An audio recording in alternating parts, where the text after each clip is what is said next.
So what are the drugs which have the minimum inhibitory effect on mucociliary clearance?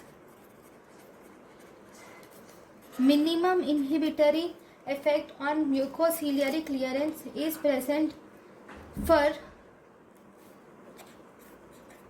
tiotropium and ipratropium.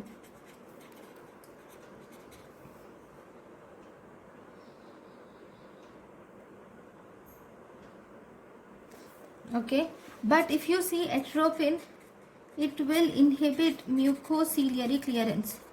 Because atropine inhibits mucociliary clearance, this atropine will result in accumulation of lower airway secretions. It results in accumulation of lower airway secretions, thus resulting in formation of mucus plugs.